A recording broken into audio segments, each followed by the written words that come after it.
Hey, welcome to your Aries horoscopes for the week ending March 16th. And we've got some action in Aries as we kick off the week with Mercury moving into Aries.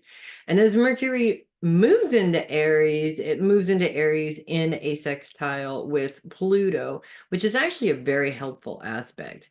Currently, as Mercury is moving into Aries, it's moving in and influencing things in very good ways. Unfortunately, in a few weeks, Mercury is going to go retrograde in Aries, causing some complications. So we want to utilize, pardon me, this positive energy as much as we can before that happens, so that we can be productive, basically. So as Mercury is coming into Aries, literally beginning of the week, boom, here comes Aries. I'm sorry, here comes Mercury. As Mercury is moving into Aries in a sextile with Pluto, Pluto's focus is on finances, while Mercury comes into Aries very much focused on your career goals. So it lines things up a bit in terms of more money, let's say, possible promotions, new jobs that generate more money. It really lines up with your financial goals at this time. And if there are any money issues, this new opportunity may actually solve those money issues. So that's really good news. We are also going to have the moon's influence very early on in the week, as well as the moon comes into your sign Monday, Tuesday through Wednesday. And Monday, Tuesday, again, a very positive effect on what's going on as it shares that sextile with Mercury and then really isn't interacting with any planets at all on Tuesday. But by Wednesday, when it's on its way out, the moon moves into a square with Pluto while also moving into a sextile with Mars and Venus at the same time. Now, Mars and Venus are all about long-term goals, be they your long-term career goals, life goals, money goals, etc.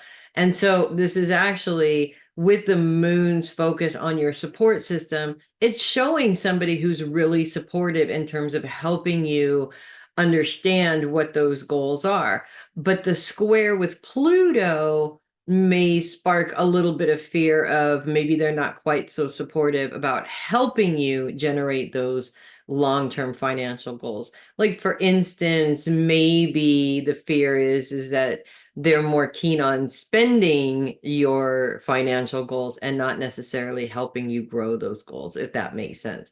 But this is the interesting part. While this could be true, we don't want to jump to conclusions either. And that's what that moon influence is all about. It's about having that trigger happen and reacting to it, and then finding out later that that wasn't the case at all. You're worried over something that already happened and not what is happening. So it's good to work through the process and the trigger before you jump to conclusions. As we get through the rest of the week, Mercury's sextile with Pluto does end, unfortunately, but we don't have any other interactions with any other planets. So Mercury starts off really focused on career, moves into focusing on your support system and gathering all the support you need for the next ventures of life. It's really, there's just a lot of positive and productive energy going towards these particular spots. And you definitely want to jump on that and utilize that as much as you can. Going into the future, Mercury retrograde, it is a full Aries Mercury retrograde this year. So we've finally moved out of the air signs and now we're being influenced by fire signs. So that's really going to start to complicate things a lot. And as Mercury moves towards the end of Aries, about the time that it gets retrograde, it's going to move into an unfavorable position with Pluto as well. So definitely utilize all of this wonderful energy that's being created for you now and get ahead of those complications. So that's what I have for you guys this week. Awful lot. Maybe you love your horoscopes. Do consider sending a tip or donation through my coffee link. Really appreciate all the coffees. You guys are awesome. Also, check out my website. The link to that is down there in the description as well. I'm Melissa Bruce, Heavy Metal Psychic, and I will see you guys next week. And I expect nothing but the best from my little Ram fans. So I will see you guys next week. You guys make it a great week.